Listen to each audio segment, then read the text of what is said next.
یا نبی سلام علیک، یا رسول سلام علیک۔ گو بھائیو، اللہ تبارک و تعالیٰ نے قرآن حکیم میں نبی رحمت صلی اللہ تعالیٰ علیہ وسلم کی عظمتوں کا، شانوں کا، بلندیوں کا ذکر فرمایا ہے۔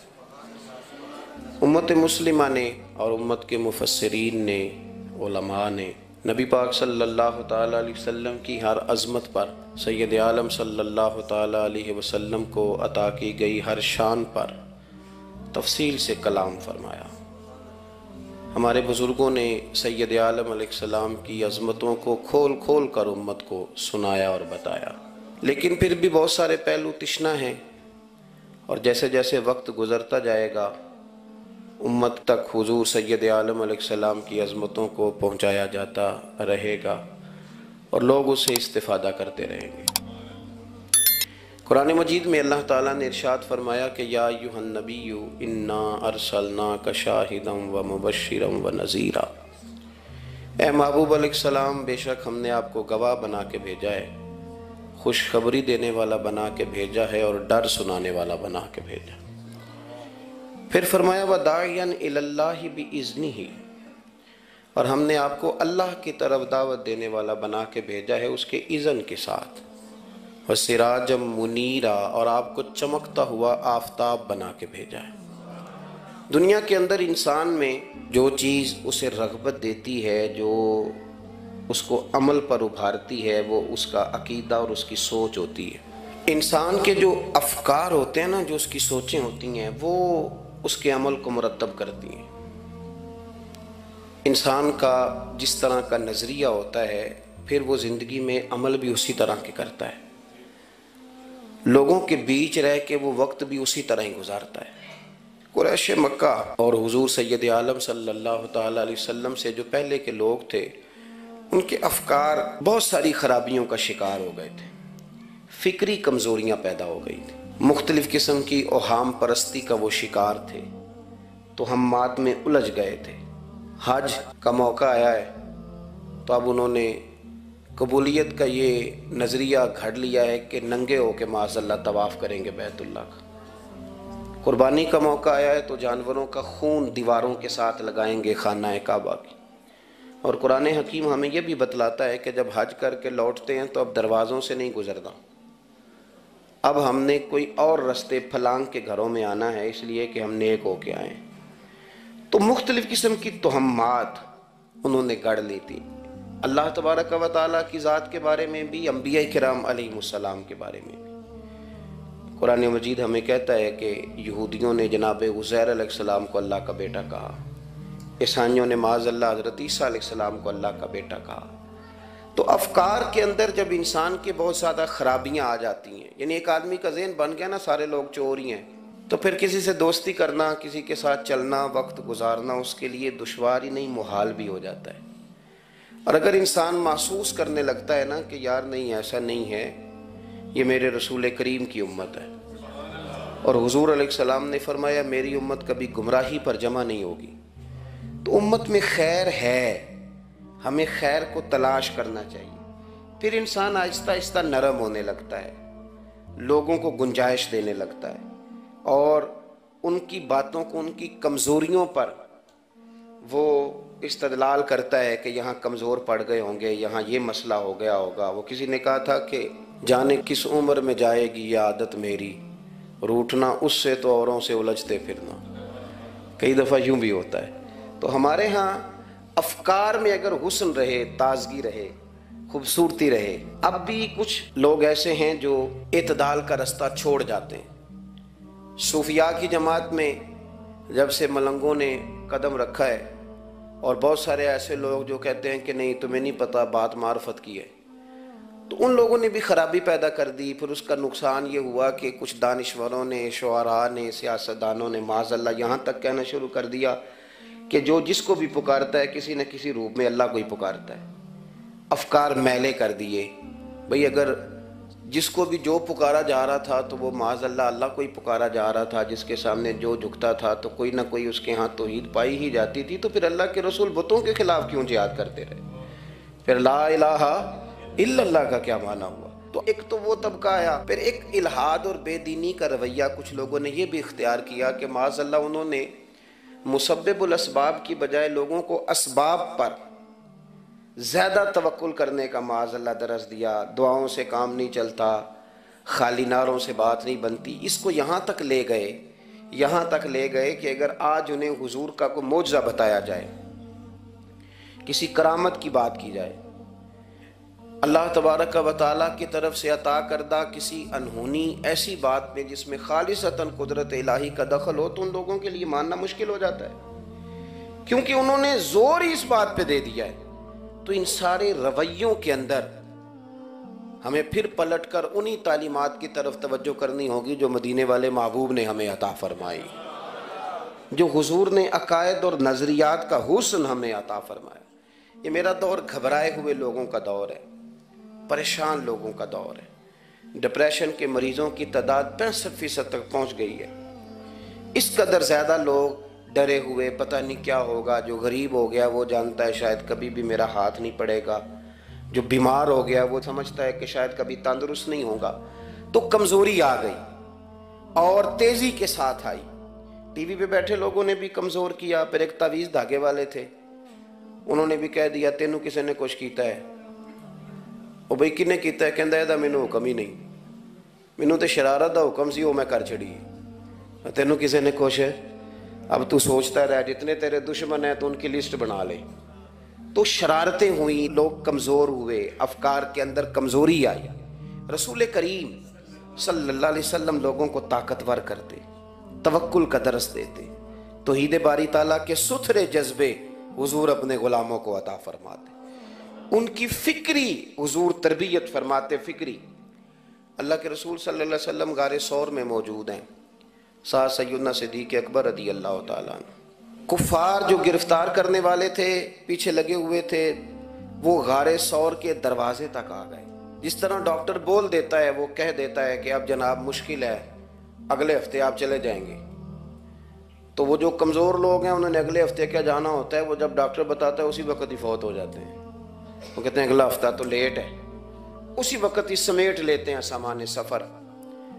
اور کچھ لوگ ایسے تھے، ڈاکٹر نے کہا کہ جناب آپ کی رپورٹس بتاتی ہیں کہ آپ بہت جلدی چلے جائیں گے، تو انہوں نے کہا جناب آپ جو کہہ رہے ہیں اپنے علم کے مطابق کہہ رہے ہیں، پر ہونا تو وہ ہے جو میرا رب کریم چاہے گا۔ یہ وہ جذبات ہیں جو ہمیں رسول کریم علیہ السلام نے عطا فرمائے۔ دیکھو حضرت ابوبکر صدیق رضی اللہ تعالیٰ عنہ کے ساتھ حضور غار ثور میں موجود ہے۔ کفار جو گرفتار کرنے والے ہیں وہ دروازے تک آ گئے، بالکل دروازے تک۔ جناب صدیق اکبر رضی اللہ تعالیٰ عنہ ان کو دیکھ کر تھوڑا سا گھبرائے، اپنے لیے نہیں، ذات مصطفیٰ کے لیے گھبرائے، کہیں حضور کو کوئی تکلیف نہ پہنچ جائے، تھوڑا گھبرائے۔ یا رسول اللہ وہ تو قریب آ گئے، اور اگر انہوں نے پیروں کی جانب جھک کر دیکھا تو وہ تو ہمیں دیکھ لیں گے۔ بالکل سرانے پہنچ گئے، یہ آ گئے، کھڑے ہو گئے، اور درمیان میں پردہ کیا ہے؟ مکڑی کا جالا، اور مکڑی کا جالا پھونک سے بھی اڑ جاتا ہے، تو مکڑی کا جالا بیچ میں۔ حضور وہ تو پہنچ گئے، ذرا جھک کر کے دیکھیں گے تو وہ تو ہمیں پکڑ لیں گے۔ اب یہ وقت تربیت ہے، اور وہ تربیت جو محبوب نے اپنے اس عظیم صحابی کی فرمائی، اس تربیت کو میرے رب کریم نے قرآن مجید میں بیان فرمایا۔ حضور فرماتے ہیں، رب فرماتا ہے کہ فرمایا محبوب نے، فرمایا لا تحزن، ابو بکر گھبرانا۔ یہ ایک موقع ہوتا ہے جب انسان کو گھیر لیتی ہیں مشکلات چاروں جانب سے، اور جو بھی آتا ہے وہ اسے مایوس ہی کرتا ہے، لیکن حالات کے سہمے ہوئے لوگوں کو بتا دو حالات بدل جاتے ہیں، ایک جیسے نہیں رہتے۔ کہا لا تحزن، ابو بکر گھبرانا، کیوں؟ ہماری فوجیں آ کے انہیں پکڑ لیں گی، یا اندر ہمارے پاس کوئی ایسا اسلحہ موجود ہے کہ ہم ان پر چھوڑ دیں گے تو یہ مر جائیں گے۔ لا تحزن، ابو بکر گھبرائیے مت۔ کیوں نہ گھبرائیے؟ اس لیے کہ ان اللہ معنا، بے شک اللہ ہمارے ساتھ ہے۔ جن کے ساتھ رب ہو انہیں گھبرانا نہیں چاہیے۔ انہیں گھبرانا، یہ جو مسلح کی قوت ہوتی ہے، یہ دعا کی طاقت ہوتی ہے، دعا صلاح المومن، یہ جو قوت ہوتی ہے انسان کے پاس یہ جو اس کے پاس ہتھیار ہوتا ہے کہ آج رات منا لوں گا میرا رب کرم فرما دے گا، یہ جو اس کے پاس قوت ہوتی ہے یہ اسے کمزور نہیں پڑنے دیتی، اسے طاقتور رکھتی۔ تو حضور نے افکار کے اندر یہ حسن پیدا کیا، لوگوں کو بتلایا کہ بجائے اس کے کہ تم کوئی چور رستہ تلاش کرو، کوئی سیاست کرنے کی کوشش کرو، تم کوئی ایسی راہ اختیار کرو جو تمہیں محسوس ہو کہ درست نہیں ہے، اس رستے نہ چلو، بلکہ تم اپنے رب کو منانے والے رستے پہ چلو۔ اور ترمذی شریف میں حدیث ہے، حضرت انس بن مالک رضی اللہ تعالیٰ عنہ فرمانے لگے کہ کریم محبوب علیہ السلام فرماتے ہیں کہ اپنے دکھڑے دنیا داروں کو نہ بتانا، سیٹھوں، نوابوں، چودھریوں، چاپلوسی کرنے کی ضرورت کوئی نہیں، اپنے دکھڑے دنیا داروں کو نہ بتانا ورنہ اللہ تمہیں کبھی غنی نہیں فرمائے گا۔ فرمایا اپنے دکھ اپنے رب کریم کی بارگاہ میں عرض کرنا، جلدی یا دیر سے اللہ تمہیں لوگوں سے بے نیاز کر دے گا۔ تربیت فرمائی۔ ہم لوگوں نے تیزی سے اپنے آپ کو کمزور کیا ہے، توجہ کا مرکز دنیا دار۔ وہ اکبر الہآبادی نے کہا تھا کہ مصیبت میں بھی اب یاد خدا ہم کو نہیں آتی، دعا منہ سے نہ نکلی جیبوں سے عرضیاں نکلی۔ اب بھی نہ لوگ درخواستیں جمع کراتے ہیں، دعائیں نہیں کرتے۔ تو بھائی ایک تو یہ کہ توحید باری تعالیٰ کے بارے میں اصل نظریات، افکار کا حسن، پاکیزگی اور آپ کا اپنے رب کی جانب پورا توجہ کرنا۔ ہمارے ہاں اب تو خیر کرامتیں فیس بک پہ آتی ہیں اور لوگ اس کا سوال بھی بڑا تگڑا کر کے کرتے ہیں، اور جو بچے چھوٹے موٹے ہماری طرح طالب علم ہوتے ہیں، کچھ کتابیں پڑھنے والے دین کے، وہ کئی دفعہ الجھ جاتے ہیں کہ اب اس کو ٹیلی کیسے کریں، ساتھ کیسے جوڑیں۔ ایسی کرامتیں اور کرامت بیان کرنا بھی لوگوں نے ذمہ داری سمجھ لیا ہے، حالانکہ جڑے محرم راز حقیقت دے وہ تے راز حقیقت کھول دے ہی نہیں، اے جنہ ویکھیا نہیں او کرن گلاں، جنہ ویکھ لیا وہ تے بول دے ہی نہیں، تو بات ہی نہیں کرتے۔ تو کرامت نا جوڑ جاڑ کے نا کہیں فٹ کی جاتی ہے۔ آپ کو بخاری مسلم میں حدیث ملے گی، کوئی بھی ایسی اوہام پرستی، کوئی بھی ایسا نظریہ، کوئی بھی ایسی بات جو ذہن کو منتشر کرے، یعنی ابھی تک لوگ کہہ دیتے ہیں ہمارے کہ وہ کالی بلی رستہ کاٹ گئی تھی، تو معاملہ بڑا، میں ملتان شریف پہنچا تو مجھے وہاں ایک میرے سنگی کہنے لگے، بڑا پرانا ان سے ربط ہے، کہنے لگے کہ میں نے آج نہ تجربہ کیا ہے، ویسے واقعی کالی بلی رستہ کاٹی ہے تو مشکل ہو گئی ہے۔ میں نے انہیں کہا کہ آپ کا تجربہ سجدہ صاحب کا محتاج ہے، آپ کو دوبارہ سے تجربہ کرنا چاہیے، خدا کے بندے کالی بلی رستہ کاٹ جائے تو مشکل ہوتی ہے، تو میرا تو سارے رستے کئی کالی گاڑیاں رستہ کاٹ گئی، اب کیا کیا جائے۔ یہ کمزوری ہے، افکار میں کمزوری نہیں پیدا کریں، کچا پن نہ پیدا کریں، آپ مضبوطی لائیں۔ بخاری مسلم میں آپ کو حدیث ملے گی، سرور کائنات علیہ السلام کے صاحبزادے جناب ابراہیم علیہ السلام وصال فرما گئے، اور کیفیت یہ تھی کہ انہوں نے حضور کی مقدس گود میں آخری سانس لیا، داڑھی مبارک محبوب کی آنسوؤں سے بھر گئی۔ حضرت انس کہتے ہیں عرض کی یا رسول اللہ آپ بھی آنسو بہاتے ہیں؟ فرمایا میرا بیٹا گیا ہے تو آنسو نکل آئے ہیں، ورنہ میری زبان پہ وہی جاری ہے جس سے میرا رب راضی ہوتا ہے۔ اسی دن نا، جس دن سرکار کے صاحبزادے کا وصال ہوا، اسی دن سورج کو گرہن ہو گیا۔ کچھ لوگوں نے بات جوڑ دی، کہنے لگے کہ آج چونکہ حضور سید عالم علیہ السلام کے صاحبزادے کا وصال ہو گیا ہے تو آج دیکھو سورج کو بھی گرہن ہو گیا ہے، بات جوڑ دی۔ غم کی کیفیت تھی، سرکار کی مقدس داڑھی آنسوؤں سے بھری ہوئی تھی، حالات کا تقاضا اور اس کی سمت کچھ اور تھی۔ حضور نے جمعے کا انتظار نہیں فرمایا، فرمایا بلاؤ لوگوں کو مسجد میں۔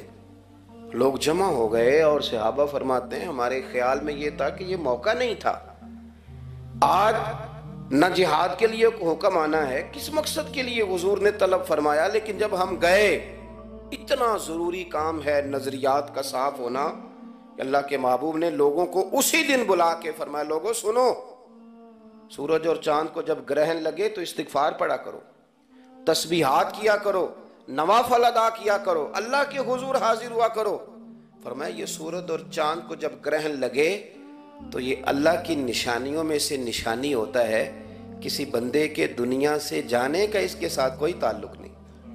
تم نے اپنے ذہن کو ٹھیک رکھنا، افکار کو ٹھیک رکھنا، کسی بھی قسم کی تم نے اوہام پرستی کا شکار نہیں، مضبوط رہیں، اٹھ باندھ کمر کیوں ڈرتا ہے، پھر دیکھو خدا کیا کرتا ہے۔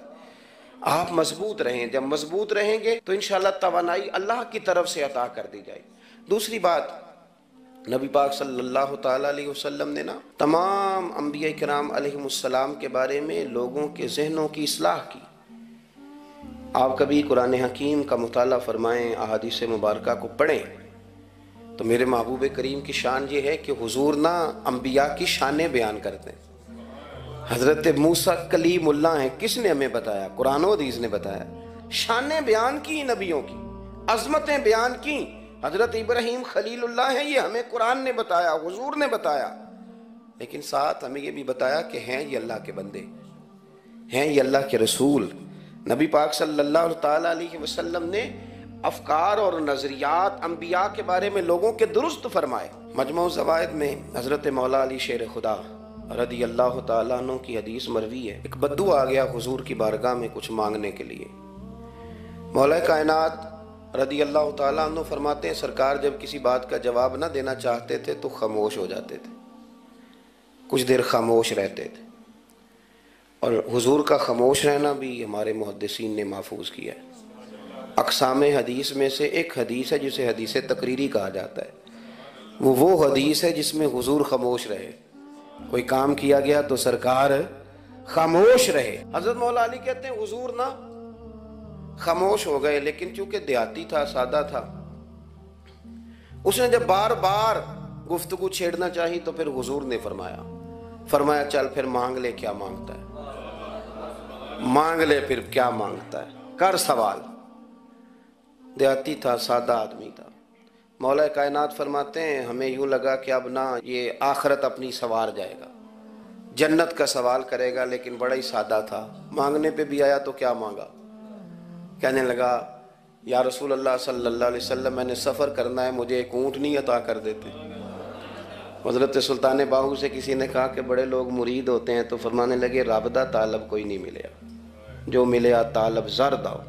تو بہت سارے لوگ ایسے آتے ہیں جو کامل شیخ کے پاس بھی آ کے کہتے ہیں دکان کوئی نہیں چلتی، یہ تو کسی سیٹ سے مشورہ کر لیتے، کاروبار چلانے کا آپ کو ڈھنگ بتا دیتا۔ یہ یہاں آ کے بھی آپ نے یہی سوال کیا، نہیں یہاں پہنچ کے بھی یہی سوال۔ تو نبی پاک صلی اللہ تعالیٰ علیہ وسلم سے کہنے لگا ایک اونٹ دے دیں آنے جانے کے لیے۔ حضرت علی کہتے ہیں ہمیں بڑا افسوس ہوا، یار تو آیا کہاں پہ ہے اور تو مانگ کیا رہا ہے؟ تو بارگاہ دیکھ اور اپنا سوال دیکھ، تو کہاں کھڑا ہے، کیا مانگ رہا ہے؟ حضور مسکرائے اور مسکرا کر کے فرمایا کہ اونٹ تجھے دیا، چل کچھ اور بھی مانگ لے۔ حضرت علی کہتے ہیں ہم نے کہا اب جنت مانگے گا یہ حضور سے؟ تو بڑا ہی بھولا تھا، کہنے لگا جی اگر آپ کچھ اور بھی دینا چاہتے ہیں تو اونٹ پہ ڈالنے کے لیے کجاوا بھی دے دیں۔ تو حضرت مولا علی شیر خدا فرماتے ہیں ہمیں پھر بڑا افسوس ہوا کہ یار دیکھو اتنا چانس ملا ہے پھر کھو دیا ہے۔ رسول کریم علیہ السلام بھی مسکرائے، اور سرور کائنات کی جو مسکراہٹ ہوتی تھی وہ نا خوشیاں تقسیم کرتی تھی۔ اعلیٰ حضرت رحمت اللہ علیہ فرماتے ہیں جس کی تسکین سے روتے ہوئے ہنس پڑے، جس کی تسکین سے روتے۔ اب یہاں سوال پیدا ہوتا تھا کہ پھر اس مسکراہٹ کے لیے تو انتظار کرنا پڑتا ہوگا کہ حضور مسکرائیں تو روتے ہوئے ہنسیں، تو اگلا شعر بھی ہے اور جواب بھی ہے۔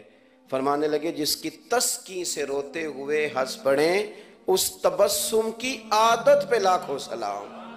یہ تو عادت ہے حضور کی، یہ تو عادت ہے مسکراتے رہنا۔ تو حضور بھی زیر لب مسکرائے۔ تیسری دفعہ میرے کریم نے پھر فرمایا چل مانگ لے کچھ، تجھے ایک چانس اور دیتے ہیں۔ پر مولا کائنات فرماتے ہیں بڑا ہی بھولا تھا، تیسرا چانس ملا، گویا گولڈن چانس ملا، لیکن پھر بھی وہیں کا وہیں رہ گیا۔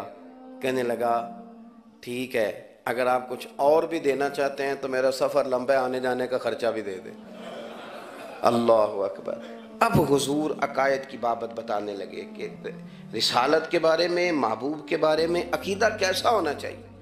تو حضور علیہ السلام فرمانے لگے تجھ سے تو وہ بنی اسرائیل کی بڑھیا ہی اچھی تھی۔ یا رسول اللہ صلی اللہ علیہ وسلم کون سی؟ تو حضور فرمانے لگے جناب موسیٰ علیہ السلام کو حکم ہوا ہجرت کریں، تو آپ جانے لگے، تو پھر ارشاد خداوندی ہوا کہ جہاں حضرت یوسف علیہ السلام مدفون ہے، آپ کا مزار پر انوار ہے، اگر آپ کو جانا ہے تو پھر ان کے تابوت کو بھی آپ نکال کر کے ساتھ لے جائیں۔ حضرت سیدنا موسیٰ علیہ السلام نے لوگوں سے پوچھا تمہیں پتہ ہے جناب یوسف کا مزار کہاں ہے؟ کسی کو نہیں پتا۔ ایک بوڑھی اماں ہے ضعیف العمر، اس کو خبر ہے۔ حضرت موسیٰ علیہ السلام نے اس سے کہا اماں تو بتائے گی کہ حضرت یوسف کا مزار کہاں ہے؟ تو کہنے لگی بتاؤں گی پر مفت نہیں بتاؤں گی۔ یہ حضور بیان کر رہے ہیں، بتاؤں گی پر فری میں نہیں بتاؤں گی، میں نا مفت تھوڑی بتاؤں گی۔ فرمایا چل تو اپنی قیمت بتا بتانے کی۔ تو کہنے لگی میں اس شرط پہ جناب یوسف کے مزار کا پتہ بتاؤں گی کہ آپ مجھے جنت میں وہ والا گھر دیں گے جس کے پڑوسی جناب موسیٰ علیہ السلام ہوں۔